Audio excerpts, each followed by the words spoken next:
Hello, good afternoon, everyone, and welcome to today's webinar, where we will be discussing the relationship between sleep and the menopause.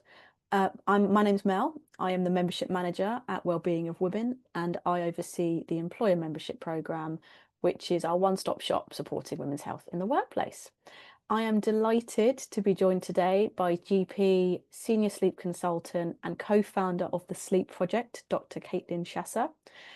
With over 20 years of experience in clinical care, Caitlin helps people of all ages reclaim their sleep and ultimately feel their best, whether that's at home, at work, and in life generally.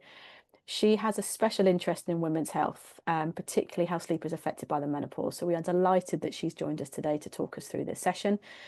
Caitlin specialises in making science-backed sleep strategies simple, supportive, and practical. So whether you're struggling with things like insomnia or just juggling shift work, or just not feeling rested, then Caitlin is the expert in that. Today she'll talk us through a range of different things, including what happens during the menopause transition, the factors that impact our sleep, and some of the actionable changes that we can make to improve our sleep once we are going through the menopause. There will be time for questions at the end, so please do add your questions and comments in the chat. And please do also share your experiences. I think there's going to be a lot of people here that have a lot to share and a lot of insight that they can bring to the session. We are recording the session today, and it will be made available for you on the EMP portal if you're a member, and it will also be sent out via email following the session within the next couple of days. So I'm delighted to hand over to Caitlin, who will be talking us through the content for today. Over to you, Caitlin. Super. Thank you so much for having me, and so happy to be here talking about menopause and sleep. I'm just going to share my slides and get going because I want to make sure we have plenty of time for questions at the end. Can you see that okay, everyone? Yes, we can. Yeah, super. My name is Dr. Caitlin Chasser. I'm one of the co-founders at the Sleep Project. We are a collective of clinicians who are all really passionate about the benefits of sleep to change lives for the better. And we support people of all ages and through all life stages in supporting individuals, businesses, and elite sport. And we're really delighted to be here with you today. I'm going to start a little bit with my story and take it back so that you understand where I come from and why I'm so passionate about sleep and the power to really affect people's lives. So going back just over 10 years, I was 31 and my husband and I, we decided to try for a baby a couple of years before, and it wasn't going brilliantly.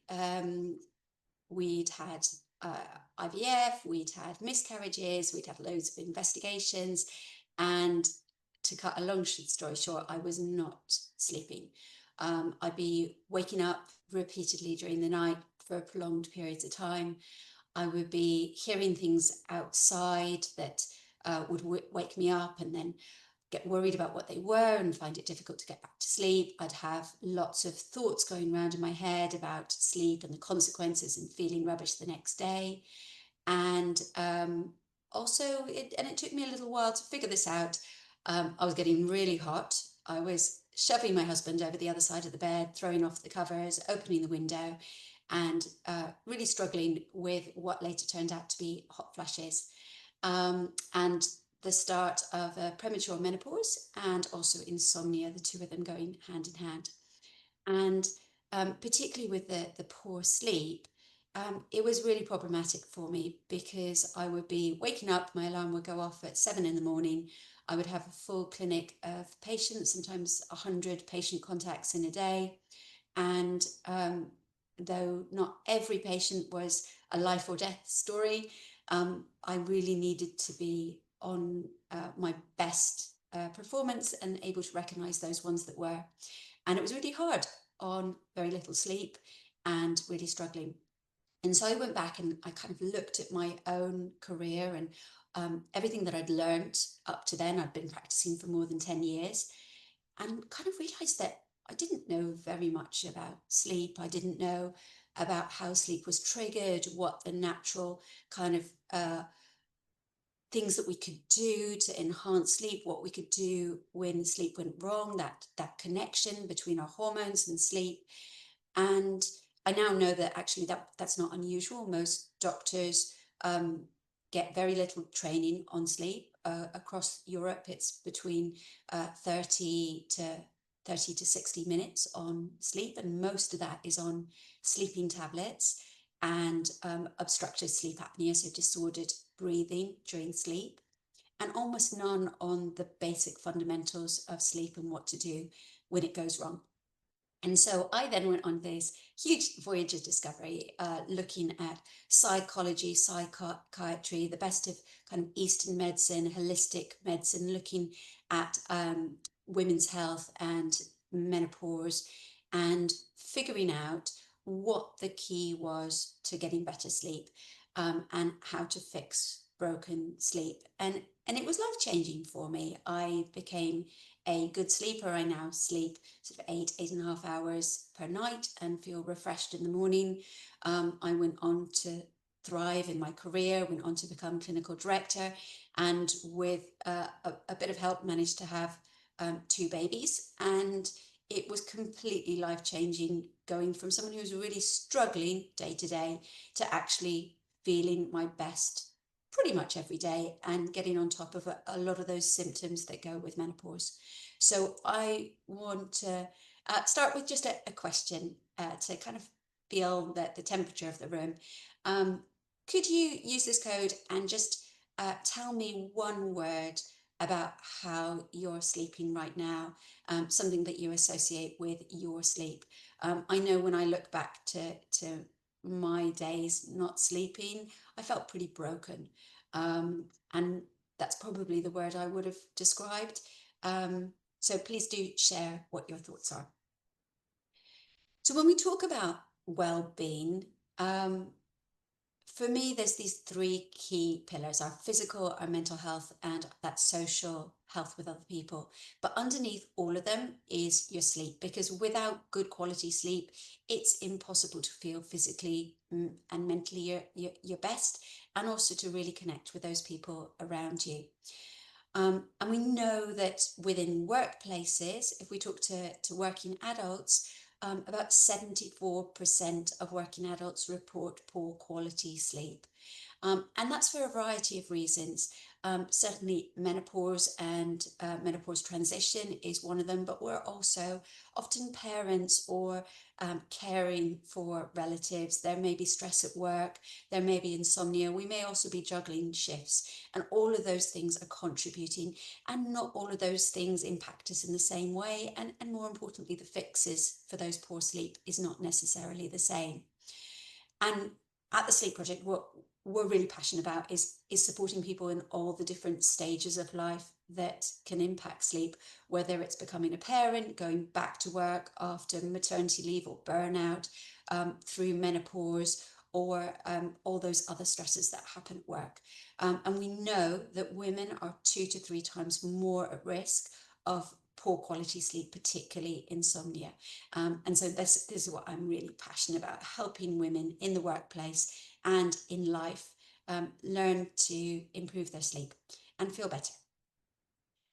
So today we're talking about menopause. So what happens when we go through the menopause? Now, the definition of menopause is 12 months without a menstrual cycle, without a period. And so we're deemed to have gone through menopause after 12 months without a period. But actually, menopause transition or perimenopause can start much earlier. And in our body, what's happening is our estrogen levels are going down, our progesterone levels are going down, our testosterone level is going down, and our follicle stimulating hormone, FSH, is going up. But during that journey to get to menopause, actually, all these hormones are all over the place, up and down, difficult to predict. But the general trend is that they're heading in the downward direction, except FSH, which is going up. And that's why often in the menopause transition, one day you might feel pretty good, and one day you feel pretty rubbish, and it's pretty difficult to predict. And because these symptoms tend to come on at different stages while you're juggling all the rest of the responsibilities in your life, sometimes it can be really difficult to pinpoint, is this menopause? Is this something just normal life and stress? And often when I see women and start their treatment, they often tell me they don't recognize how far they've traveled from feeling good until they start feeling good again, because it's quite an insidious kind of creep of different symptoms. And there's a lot of menopause symptoms. This is just a little taster of a few of them. And we know that sleep disturbance is one of the most common ones, and probably one that has the biggest impact on how we feel and function the next day. It's also one of the most common causes for people to not function as well at work. We know that 1 in 5 people consider leaving their job, and half of them resign from their current employment or step back from the role. And that's really important.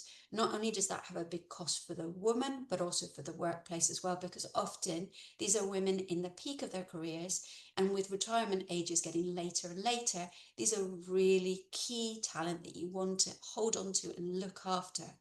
And we know that the perimenopause, so this stage where your hormones are changing, tends to come on 7 to 9 years before the onset of menopause. And the average age of onset of menopause in the UK is 51.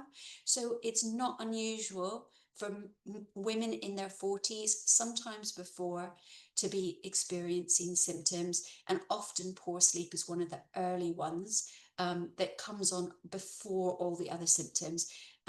So it's really important to identify that, and for people to know that if they're not sleeping well, it could be part of the menopause. And for some people, it continues for many years beyond the menopause. For most people, the year they sleep worst is the year after the menopause. So we know that different people tend to get worse symptoms. We know anyone who's had a surgical menopause, so menopause after having their ovaries removed or cancer treatment, it tends to be that they get much worse symptoms. If you've had premenstrual syndrome and endometriosis, or actually people from East Asian descent, tend to have more sleep problems, and sometimes sleep problems can be the main symptom more than hot flushes and other symptoms. So sleep is really, really important. Anyone who's had a bad night's sleep knows that they feel pretty rubbish the next day, but it's actually even more important than that.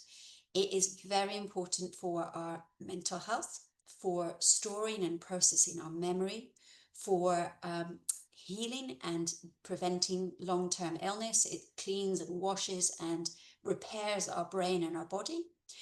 It's great for creativity, our productivity and feeling well, and actually it's very important for controlling our weight and our food cravings. And it's interesting, if you kind of flip some of these benefits upside down, actually they're not dissimilar to some of the symptoms we get with menopause.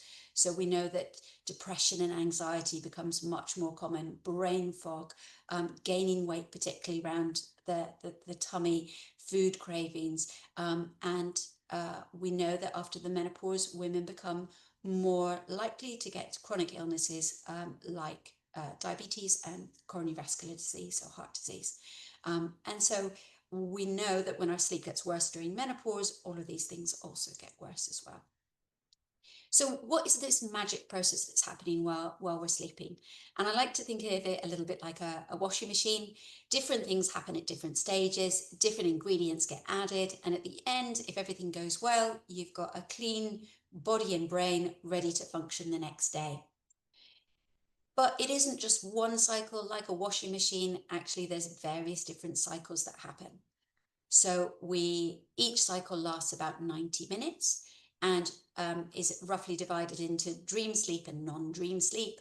We go into light sleep and then more stable sleep. This is where we repair and store our memories.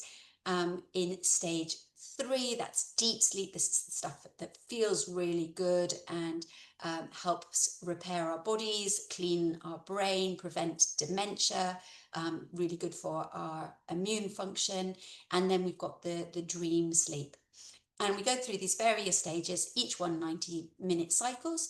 And if we look here, this is a night, so from 0 to 8 hours through the night. And each of these is a 90-minute sleep cycle. And in between each sleep cycle, we wake up, check the environment around us, make sure that we're safe before we go into the next sleep cycle. And that's because from a sort of historical perspective, when we were hunter-gatherers, we were more vulnerable when we were asleep.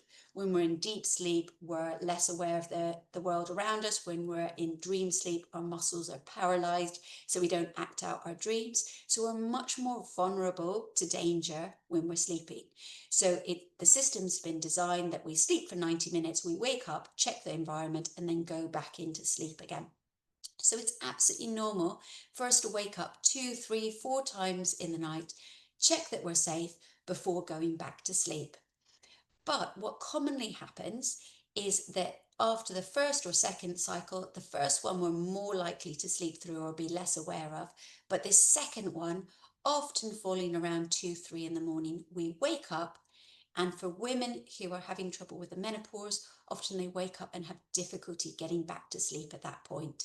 And they might be woken by a hot flush, they might be woken by symptoms, or they might just wake up and their brain's more awake and find it much more difficult to get back to sleep. And while it's normal to wake up, having prolonged periods of time where you're awake and not able to get to sleep, back to sleep, is really difficult for our sleep and for feeling refreshed in the morning. And if we're having lots of hot flushes or sleep disturbances, actually what happens is instead of having 90-minute sleep cycles, you might be disrupted from your sleep many times during an hour, woken from your sleep, and then in order to get back into sleep you have to go back through these cycles again, which reduces the amount of deep sleep that we're getting, which is the really nourishing stuff. So factors that impact our sleep.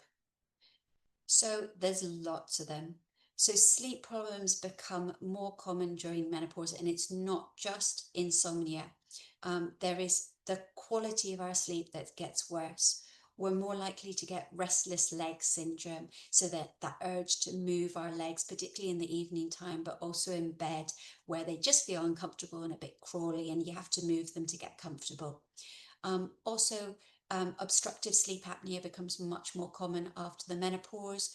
Also, hot flushes are much more likely to wake us up from our sleep, and there's a really strong correlation between the frequency of our hot flushes and the quality of our sleep and the number of awakenings. We might be more likely to have partners that are snoring, but also many of us are at an age where we're caring either for children or relatives, and that again can be a disruptor for our sleep and a risk factor for insomnia. And when we're thinking about the factors that can impact our sleep quality during menopause, it's pretty complex because there's lots of things that can impact our sleep.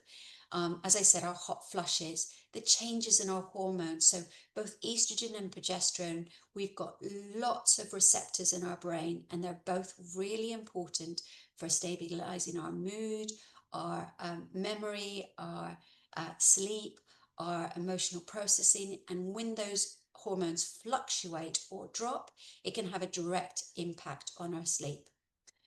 As I've mentioned, those caring duties, other medical conditions become more common as we get older, and sleep problems generally. Our sleep quality gets worse as we get older.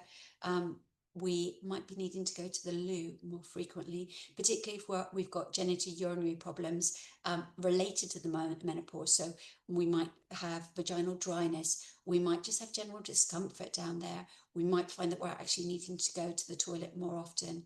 And we know that during menopause transition and following menopause, actually mental health problems become more common, and both anxiety and depression are very closely linked with poor quality sleep and insomnia. So if we're feeling more anxious and our mood isn't so good, it tends to be that our sleep is impacted as well. So there's a lot of reasons why during menopause sleep can become more problematic. And I want to talk about one of the most common ones, which is insomnia. So what is insomnia? Um, it's a difficulty falling asleep or staying asleep, or it can be waking too early in the morning and not getting back to sleep, which happens 3 days or more during a week and is accompanied by impairment during the day. And often we also get repetitive negative thought cycles, especially at night, which can awaken our brain and make it much more difficult to get to sleep. And that we know that during perimenopause, about a quarter of people or more fit the criteria for having chronic insomnia. So 3 months or more of 3 nights a week where they have impaired sleep and impaired function the following day. And that has a big impact on how we feel the next day. But why is it so common during the menopause? And I want you to take a moment to have a look at this list and have a look how many of these factors do you have. And if you could pop in the chat the number if you feel comfortable.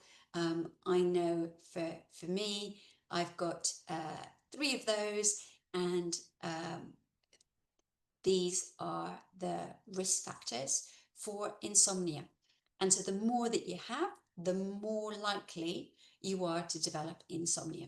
So everyone has a threshold for developing insomnia. So given the right or the wrong circumstances, anyone can develop sleep problems. But everyone also has a baseline that's personal to them.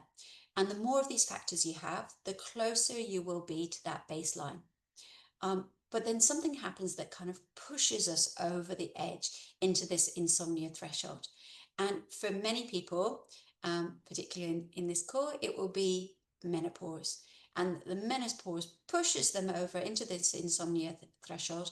And this is the precipitating event. And it could be menopause, it could be losing our job, it could be stress and anxiety, pushes us into there. But having insomnia is really difficult to cope with. You feel awful. You're trying to survive the next day. I know for me, there was lots of things that I did to try and function the next day, which I now know actually kept that insomnia alive. So this we call the perpetuating factors. And sometimes what happens is that the precipitating factor slowly decreases over time. We might have started HRT, we might have our symptoms a bit more under control, but actually these perpetuating factors keep the insomnia going, even though the thing that triggered it might be slightly better under control. And those perpetuating factors, I'll run through some of those, and some of you may recognize those in yourself. So often we start using stimulants to stay awake. So it may be caffeine, it may be energy drinks, which often stay in our system. For example, coffee stays in our system for 6 hours. Sorry, a half-life of 6 hours. So half of it is gone in 6 hours. But that means half of it's still in our system. And so if you have an afternoon coffee, there may still be some in your system. We might do napping. I know that I was doing sort of power naps to try and survive, and that was impacting my sleep at night. We might just do less. We might not be feeling so worn out and exhausted that going and doing exercise feels more difficult, or going out and socializing with our friends and the things that make us feel good, we might start cancelling. We might be using alcohol or other substances to help switch us off at night. We might be cancelling everything in our life just to cope. We might very commonly bring our bedtime forward. This I see a lot in people with insomnia. They have slept poorly, they feel exhausted, and they try to go to bed earlier to try and compensate for the poor sleep or the sleep that they've missed. But actually that can be a little bit counter intuitive, in that actually it tends to make sleep quality worse, because you have less sleep pressure, that drive to sleep, and we're sleeping less in line with our circadian rhythm. Also, other things sometimes creep into the bedroom. Often you wake up in the middle of the night and go, oh, I'm not going to be able to work tomorrow, so I'm going to catch up on some emails now. Or you start overthinking sleep and thinking about the consequences of the sleep. And that tends to make our brains more alert, but also triggers our sympathetic nervous system, our stress response that blocks sleep by design. And I would say this is one of the biggest things that happen, particularly during menopause, is when you start sleeping badly, you start worrying about your sleep and the consequences of not sleeping, and it can become really problematic. And I want to explain why that's happening. So, as I said before, if sleep is a vulnerable stage. If we think back to our hunter-gatherer days, if you were um, lost from the rest of your clan, you're sleeping out in the open, you're vulnerable to attack. How do you think you're going to sleep during that moment if you're crouched down trying to grab some sleep until the morning when you can find the rest of the clan? You're probably not going to sleep well, and that's because our stress response, our sympathetic nervous system, blocks sleep by design. So when we don't feel safe, we don't go into sleep, or if we do go into sleep, we tend to stay in those lighter stages of sleep, so we're more aware of the environment around us. And so the stress response increases our heart rate, our blood pressure, prepares us to fight danger, but it also inhibits our sleep. But often this stress response can be triggered by trying to sleep, worrying about sleep, and those cycles that we get into at night. Um, and so that can be one of the big things. And often when I work with people who are not sleeping well, that's one of the major areas that I focus on. Now, I want to talk about some actionable changes to improve your sleep. Um, so first, some basic sleep advice if you're not sleeping well. Make sure, and just to let you know, I'm going to do this pretty quickly because at the end I've got a QR code where you can download a full document where I've gone into a lot more detail. I want to get to your questions, so I'm going to be relatively brief, but don't worry, there is lots more detail coming if you want it. So first of all, make sure your room is really cool. If you're having hot flushes, you want to make sure that the temperature is lower. There's a really close association between temperature and sleep. We need to drop our core body temperature to initiate sleep. And if our temperature is fluctuating with hot flushes, that can wake us up from sleep. So trying to keep your room as cool as possible, 16 to 18 degrees is ideal. Sleep with a window open and make sure you've got blankets that are adjustable if you are having hot flushes. Make sure that your room's really dark, so dark that if you waved your hand in front of your eyes, you wouldn't be able to see it. And if it's not that dark, add in an eye mask to help. That helps increase your melatonin production and helps support your sleep. And make sure that your bedroom is just used for sleep. No work, no visible clock faces, no ironing in the middle of the night, no checking work emails. Make sure it's just about sleep.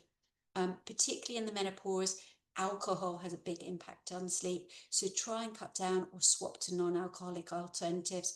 Not only does it make your sleep more broken, but it actually can increase hot flushes and impair dream sleep, which is really important for emotional processing. Next, exercise. Consistent exercise. It doesn't need to be heavy duty. It just needs to happen every day. 20 to 30 minutes is ideal. And it could just be a walk. Ideally, get out there in sunshine or even a grey, miserable day is really important, both for our sleep quality. It improves deep sleep, but it also helps reduce hot flushes and improve menopause symptoms. So very important to get that exercise in. Create a bedtime routine. So many of us get to the end of the day. We've been on all day with our sympathetic nervous system in overdrive. And when we go to sleep, we have to swap to our parasympathetic rest and digest state. And actually, that's quite hard to do if we've really been trying to survive a day and get through it when we're not feeling our best. And so we have to create space for winding down.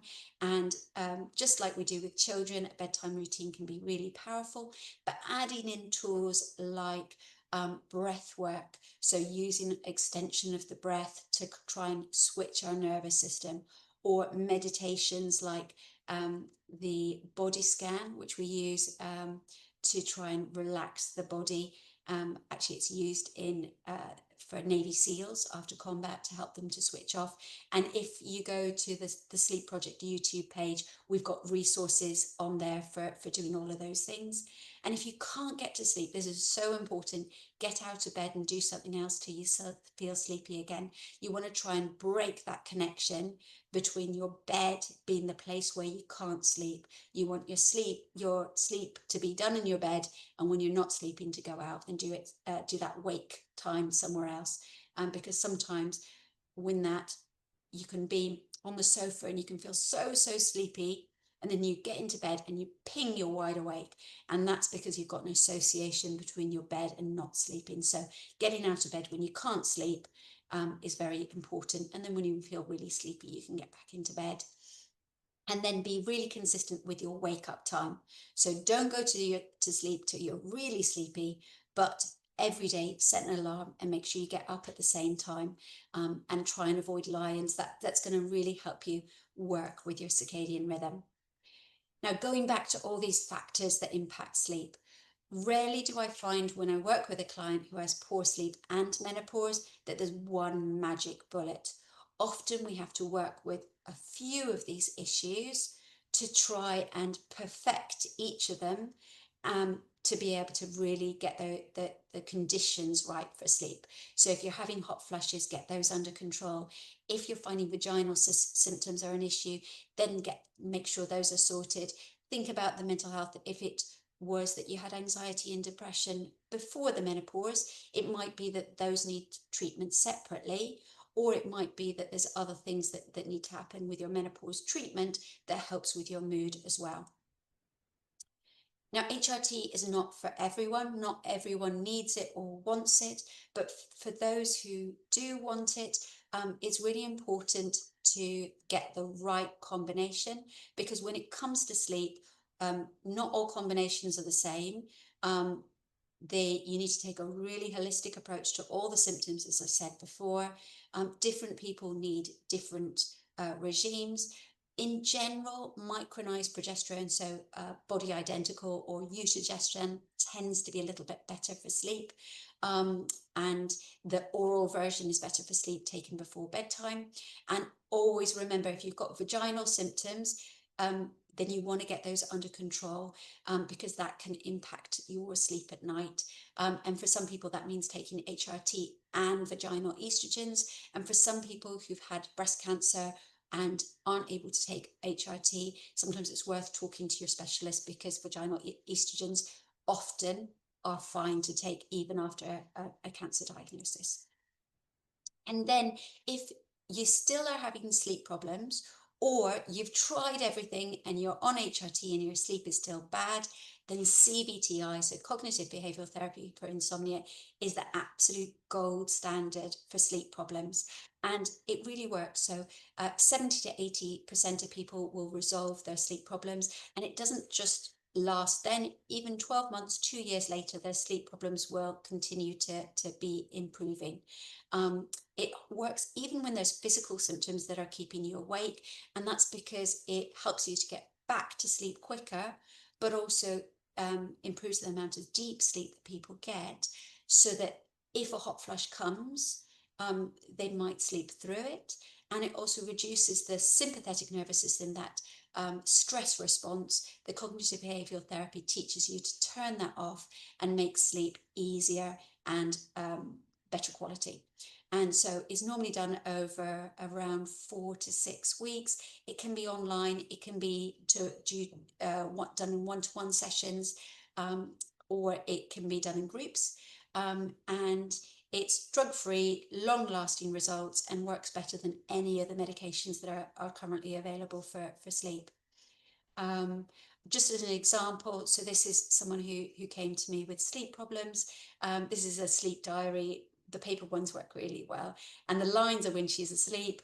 The gaps are when she was awake. And as you can see here, hours awake, hours awake, hours awake, hours awake, really broken, lack of continuity, and pretty poor sleep, and often spending an hour or two awake, not sleeping.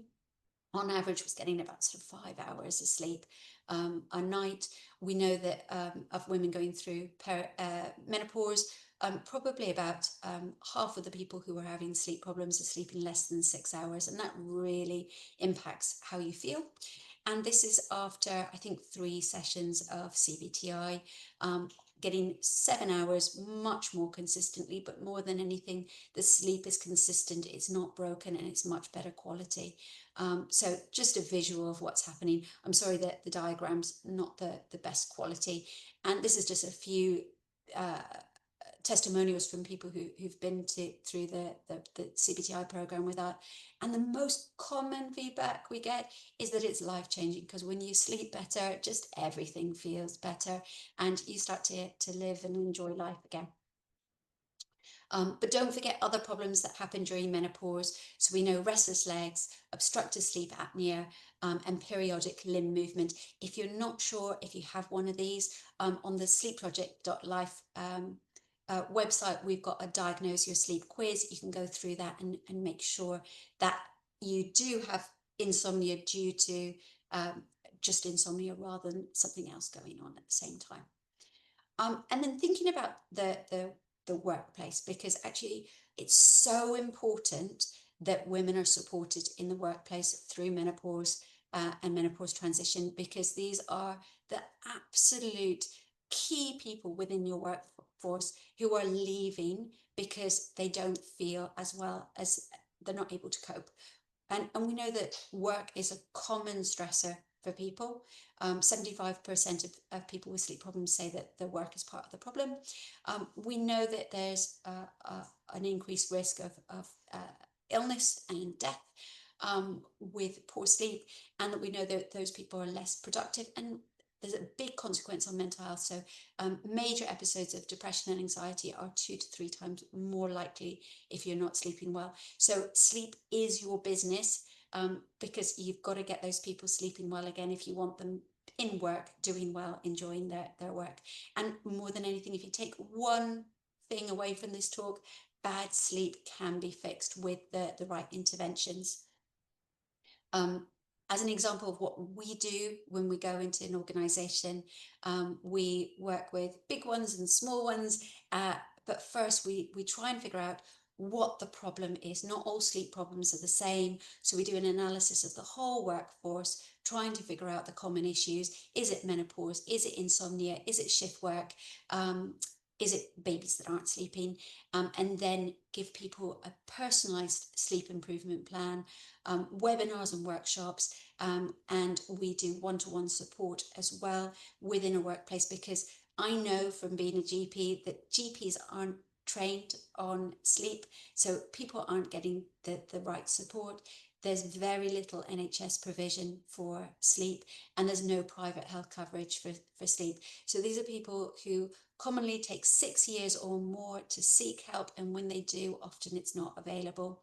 And if anyone wants more information about what we do in the workplace, then please do get in touch, because it can be really just life-changing for that organization. And what can we do in that organization specifically around menopause? I think the first thing is making sure that people are educated about menopause and that we raise awareness. And that's not just for women going through menopause. I think menopause symptoms and the severity and the impact of them often take even women by surprise.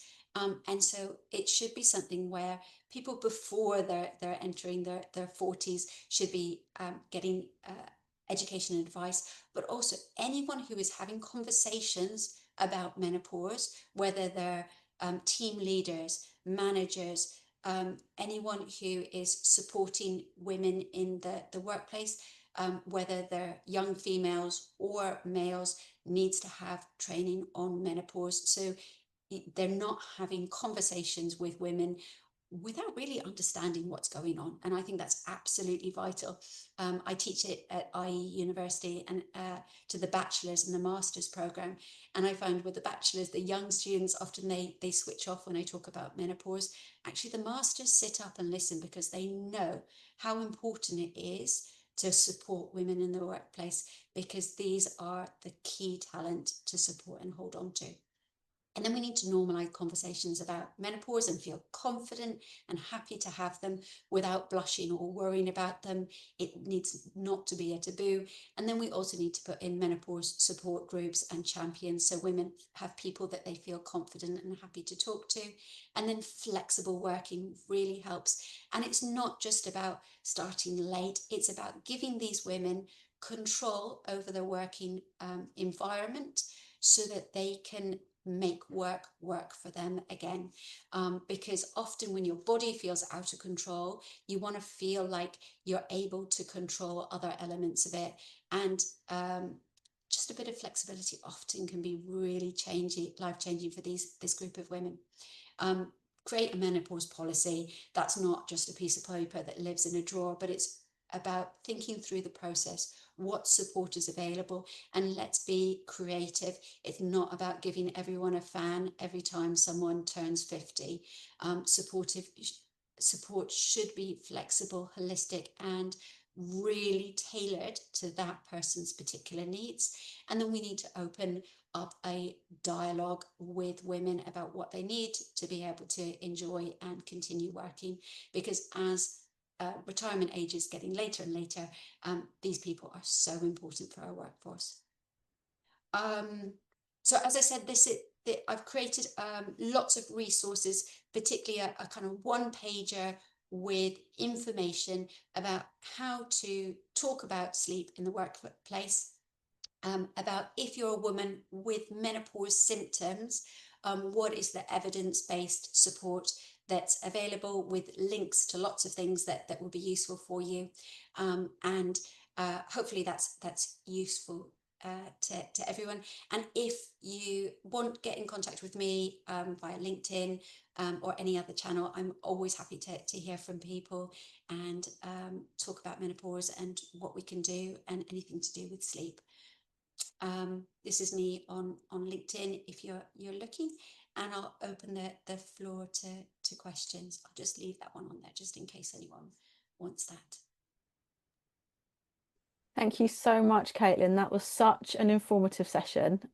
We've had so many comments and questions coming through, but generally, I think what you've covered has been so informative, and obviously also touching on the role that workplaces also have within this conversation.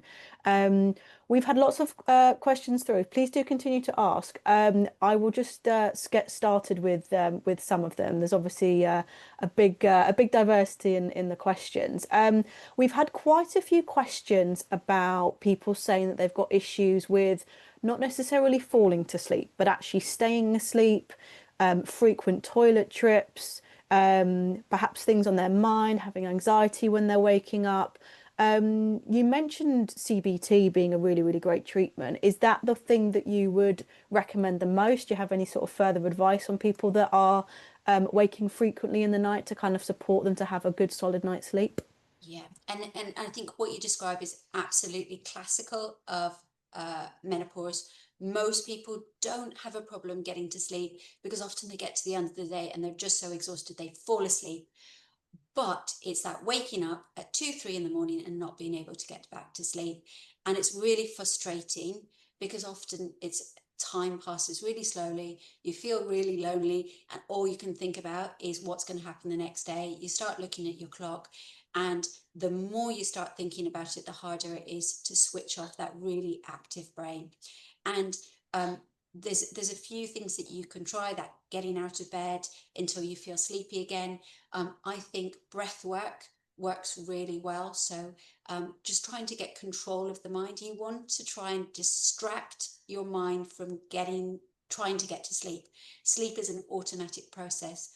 If you think about falling asleep, you don't actually remember falling asleep. That part is taken over by the part of our body that we don't have control over. And when we start to interfere with it, actually sleep gets blocked. So a little bit like counting sheep, we need to distract our mind. Counting sleep, excuse me, counting sheep doesn't work because it's not powerful enough. It doesn't hold our attention. So we need other tools to try and hold that attention. And so breath work, breathing in certain patterns and extending our out breath can be really helpful. If you go to our YouTube channel, at the bottom of our page, there's a link down to that one. There's a few that you can do there. But CBTI is basically a full toolbox of teaching you how to switch off your mind when it becomes completely full of all those sorts. And what it does is when you wake up at 2, 3 in the morning, you then can fall asleep faster. And sometimes you can then improve the quality of your sleep so that you don't wake up for as long or at all, and you get through and you consolidate the sleep. So instead of it being really fragmented and broken, you stick it all back together and improve that sleep quality. Brilliant. Thank you so much. We've also had a question in about the breath work. Is there a particular breath work that you recommend, or is there a resource that's available for everyone? Yes. So the one I like best, I think there's two that I like best. The box breathing, where you breathe in for 4, hold for 4, out for 4, hold for 4, is quite a nice one because it's easy to remember. The other one that's good is 4-7-8, where you breathe in for 4, you hold for 7, and you breathe out for 8. When you're first learning them, it's often worth doing the guided ones, because if you have a guided one, you can then learn it.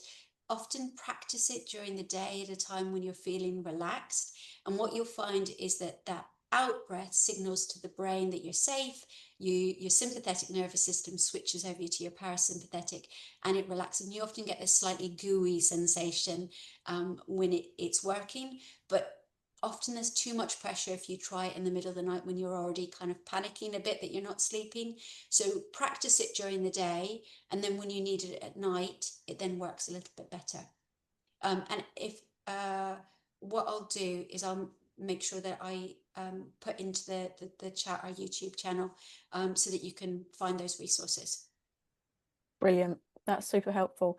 We've had a few questions in relation to does the menopause actually permanently change your sleep? So whether that's getting to sleep, staying asleep, there's lots of people talking about multiple toilet trips and things like that. Is there a permanent shift when people are going through the menopause in relation to their sleep? And does something like HRT help with that? Yeah, so great question. Yes, HRT helps. It probably works as well as CBTI. Both of them are equally as powerful at improving sleep. There is our estrogen and progesterone receptors, our estrogen and progesterone levels reduce during menopause. And once we've been through the menopause, if we're not taking supplements, that's a kind of permanent change, which does have an impact on our sleep, but that doesn't mean that our sleep can't get back to being good. And so CBTI and HRT both can and improve sleep, and they've been shown to be as effective as anyone else going through sleep problems at improving them. So even with menopause, I think the thing is to hold on to is you can get back to good sleep, and there are really good tools to do that. Brilliant. And just touching on to the frequent toileting, I think this is really important. I think people going through the menopause, the genitourinary symptoms are often neglected. They're often not talked about with our GPs. And even for people who don't want to take HRT, sometimes because the amount that's absorbed of estrogen is very small over when it's done vaginally, the amount that's absorbed over a month is pretty tiny. And so the risks associated with vaginal estrogen are really negligible. And so if you're someone who's worrying about breast cancer, often vaginal estrogens are ones that you can take really safely. There's also loads of products around vaginal moisturizers and lubricants to help you feel more comfortable. And if you are having frequent toileting, go and see your doctor. Sometimes bladder retraining, doing pelvic floor exercises can really help. And so that again is one of those symptoms that you don't need to live with. Go and get help, because once you've got that under better control, you'll probably sleep better. But also if you can improve your quality of sleep, often what happens is you wake up in the middle of the night and you feel your bladder is a little bit full, or you're a little bit uncomfortable, and then you go to the toilet, and then it becomes a bit of a pattern. And actually sometimes getting better quality sleep means that you can actually sleep through that sort of urge to go to the toilet as well. Brilliant. We've had a question, and you touched on it in a previous answer about when we're talking about frequent night wakes, and you mentioned about actually it might be that actually at some point in the night you get up and then you wait till you're tired again and going back to bed. Mm. Um, with things like getting out of bed during, I guess, the period of time where on average we should be asleep, is there the risk of, or is it possible that you almost train your body clock to then want to wake up at those sorts of times? And is there a way to kind of break that cycle? That's a great question. Normally, this getting up thing is for a period of time until you sort out your sleep.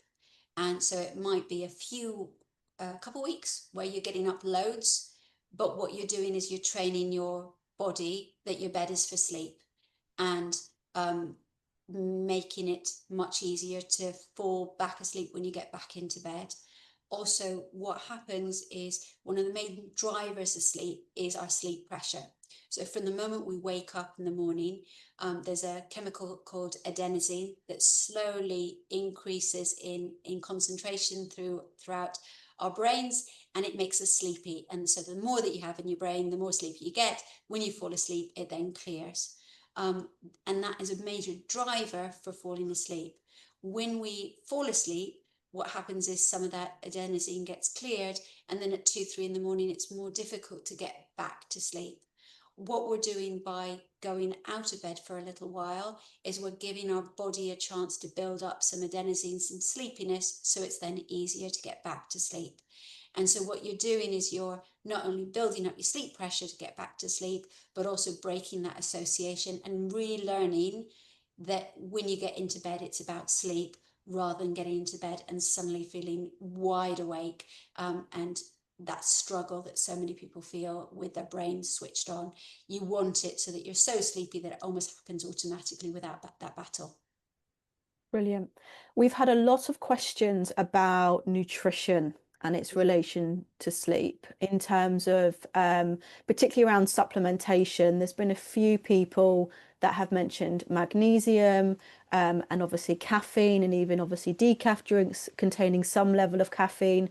It'd be great to kind of get your sense of, do you recommend any sort of supplementation such as magnesium? And obviously there's sometimes talk about melatonin supplementation, as well as sort of caffeine use and even sort of decaf drinks and things like that. Are there Yeah. anything that you would recommend, or things that people should steer clear of? Yeah, so let's start with caffeine. Coffee in particular is good for us, from a kind of gut microbiome perspective and a fiber source. If you like coffee or tea, I have no problems with having that in the morning, but I would limit it to 2 to 3 cups and make sure that by 2 or 3 in the afternoon you finish caffeine and move on to decaffeinated. Normally in the UK, decaffeinated means decaffeinated, so you don't need to worry too much about that. Other countries, sometimes, yes, there is caffeine in it. But switching to decaf at 2, 3 in the afternoon is a good idea. The way caffeine works is it blocks our adenosine receptor, so we don't feel the tiredness in our system, so it makes it more difficult to go to sleep. And if we have caffeine in our system, even a small amount, it can impact our quality of sleep. So keep caffeine early. As far as supplements go, there is some evidence that supplements are helpful, but the evidence is relatively weak. When you kind of compare the power of CBTI versus something like magnesium, there is a profound difference in the impact with CBTI, where magnesium, it might have a small impact. So lots of people look for something that's kind of quick and easy. with sleep, it's not so simple. The steps are a little bit harder, but they really make a difference. And so if you're looking for lasting, meaningful change, CBTI is more the way to go than magnesium. That said, if you've tried magnesium and it helps, there's no reason not to continue. But if you're someone who's tried it and you're not sure, stop it, reassess, and then maybe try it again, because sometimes these supplements can be expensive and lots of them don't work. And I would rather people were saving their money rather than spending it on something that has very little evidence to support it. Some people try magnesium and it's life-changing. And for those people, absolutely keep on doing it. Melatonin, again, some people seem to have more benefit from it. Our secretion of melatonin does decrease as we get older, and through the menopause where we have less natural melatonin. Over 55, melatonin has more benefit, and we can see that in the studies, but it tends to be more helpful on the onset of sleep, so difficulty getting to sleep rather than that sleeping through the night. But again, particularly if you're over 55, it's worth trying. And for those younger groups, you can try it. If it makes a difference, great. But again, try stopping it and just see whether actually it's having a continued benefit. Brilliant. That's really helpful. Yeah, we had And I guess the quite a only few other questions. thing, what diets, the kind of boring fruit, vegetable, nutritious, healthy diets are the best ones, trying to not have too much sugar, particularly later in the evening. And if you're eating carbohydrates, make sure that they're complex ones that release sugar slowly, and don't have a big meal before you go to bed, because sometimes that can make you feel a bit kind of uncomfortable and wake you from your sleep. Brilliant. No, that's really helpful. Like I say, we had quite a few questions around supplementation, Yeah, and I and I'm think sure that will be very sometimes helpful. when you're having sleep trouble, it can be really, when you're so tired, and I know how it feels when you're just so tired, you just want something to work, and you want something to work quickly. And I get the idea that taking something really quickly might feel good, but when you compare to how powerful the other alternatives, whether it's HRT or CBTI, they're just incomparable. Brilliant. And I think we've got time for one very quick last question. We've had a few questions in relation to mental health and sleep. So, a couple of people have commented over work-related stress and anxiety, which plays on their mind, which stops them falling asleep and staying asleep. And likewise, depression, which obviously can result in people arguably having too much sleep. Just your thoughts on that and your recommendations around navigating those sorts of feelings. Yeah. And thanks for sharing that. I think that is such an important point, particularly for anyone who's in management or HR, or looking after workplaces. Sleep and mental health go hand in hand. If you're sleeping poorly, you are 2 to 3 times more likely to have a major episode of depression or anxiety. And treating sleep can work as well as an antidepressant at improving your anxiety and depression. That's not to say it should be used alone.